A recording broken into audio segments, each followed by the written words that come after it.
કલોલમાં ચૂંટણી પૂર્વે જ ભાજપની 4 બેઠકો બિનહરીફ જાહેર થઈ છે। વોર્ડ 8, 7, 5 અને 10માં ભાજપના ઉમેદવારોનો ભવ્ય વિજય થયો છે। ભાજપના ધર્મેન્દ્ર પટેલ અને ભગવતી બ્રહ્મભટ્ટ બિનહરીફ ચૂંટાયા છે। ફતેહસિંહ ઠાકુર અને જયશ્રીબેન પટેલ પણ બિનહરીફ વિજેતા બન્યા છે। 4 અલગ અલગ વોર્ડમાં બેઠકો બિનહરીફ થઈ છે। ભાજપના ધર્મેન્દ્ર પટેલ, ભગવતી બ્રહ્મભટ્ટ બિનહરીફ ચૂંટાયા છે, તો ફતેહસિંહ ઠાકુર અને જયશ્રીબેન પટેલ પણ બિનહરીફ વિજેતા થયા છે। વોર્ડ 8, 7, 5 અને 10માં ભાજપના ઉમેદવારોનો ભવ્ય વિજય થયો છે। ભાજપની 4 બેઠકો ચૂંટણી પૂર્વે જ બિનહરીફ થઈ છે। કલોલમાં 4 બેઠકો બિનહરીફ થઈ છે। ભાજપના ધર્મેન્દ્ર પટેલ, ભગવતી બ્રહ્મભટ્ટ બિનહરીફ ચૂંટાયા છે। ફતેહસિંહ ઠાકુર અને જયશ્રીબેન પટેલ પણ બિનહરીફ વિજેતા બન્યા છે।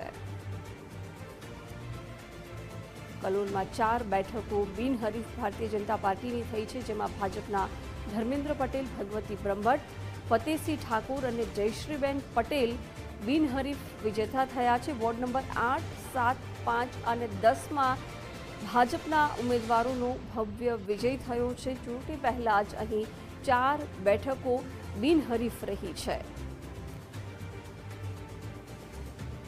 ચૂંટણી પહેલા ભાજપની અનેક બેઠકો બિનહરીફ થઈ રહી છે, ત્યારે કલોલમાં પણ ચૂંટણી પૂર્વે ભાજપની 4 બેઠકો બિનહરીફ થઈ છે, જેમાં વોર્ડ 8ની 1, 7ની, વોર્ડ નંબર 7ની 1, વોર્ડ નંબર 5ની અને વોર્ડ નંબર 10માં 1 એમ 4 બેઠકો ભાજપની બિનહરીફ થઈ છે। અહીં ભાજપના ઉમેદવારોનો ભવ્ય વિજય થયો છે। ચૂંટણી પહેલા જ અહીં ઉમેદવારો જીતી ચૂક્યા છે। ભાજપના ધર્મેન્દ્ર પટેલ, ભગવતી બ્રહ્મભટ્ટ બિનહરીફ ચૂંટાયા છે, તો સાથે જ ફતેહસિંહ ઠાકુર અને જયશ્રીબેન પટેલ પણ બિનહરીફ વિજેતા થયા છે।